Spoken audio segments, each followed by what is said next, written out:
segment is sponsored by Oakdell Egg Farms. Welcome to the kitchen, everybody. I've got my old mixer in here because I'm going to be using it to show you how to make some pavlova. Now, pavlova is whipped egg whites. It's a meringue dish. I'm going to be using the Oakdell eggs. These are the extra large brown eggs. No hormones, no antibiotics. Great eggs to use, and of course you can find them at all of your local grocery stores. And what I'm doing now is just separating out the egg white because that's all we're going to want. You can reserve the egg yolk to make some custard if you want to.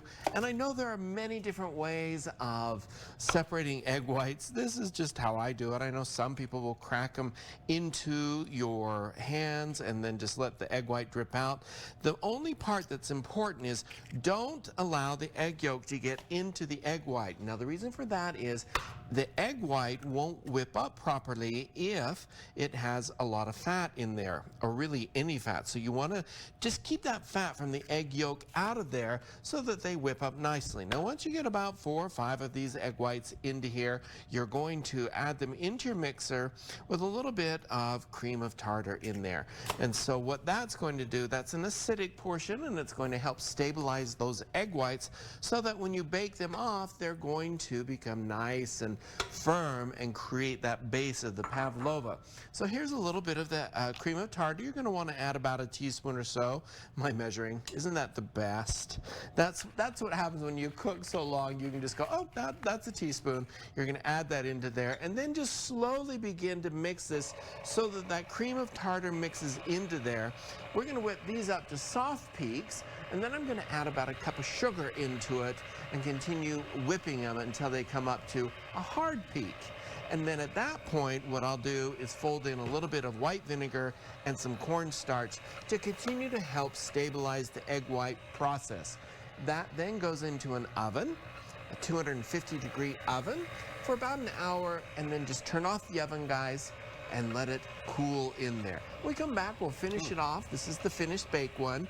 This is one of delicious dessert if you've never had it. Oh my gosh, and fun too for kids especially. Yeah, that looks wonderful. Healthy, kid-friendly. It's going to be perfect. And some protein in it. Very high, yeah.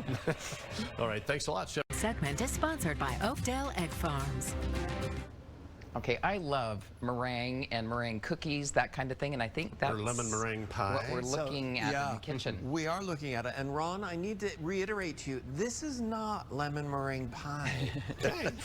I just walked in there and He said, That's what it looks oh, we like. got some lemon meringue pie there. Of course, I knew it wasn't. We'll have to make that another time, all right?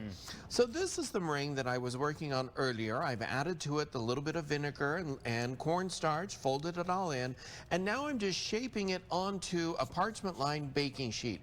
I'm going to take my spatula and just kind of smooth around the edges so that it's nice and round and I have a nice smooth edges there. Now this is going to go into a 250-degree oven for about 1 hour, and then at that point what you're going to do is just turn the oven off, just crack open that oven lid and let it cool and finish cooking there. Now the outside should be nice and crunchy, and you should have a marshmallowy texture on the inside. So that's the nice thing about it, the pavlova. So if you enjoy meringues and things like that like I do, you're gonna love the pavlovas. So that one part is done. Now I have whipped cream and added it on top of this pavlova here to finish this off, and I've cut up some strawberries. And you know, I really miss strawberries from my childhood because they were actually really good back then. Now they're so hard, they're kind of like woody, sour things, but back then a fresh strawberry from the garden was so juicy and tender and delicious. I don't know if any of you have ever noticed that, but these are just some wonderful raspberries. I will say though, they were on sale, so I do like things that are on sale over at Smith's when I went shopping there this morning. And so let's just add some fresh raspberries onto there, and we have our pavlova that is pretty much done. You can add any type of fruit that you want to.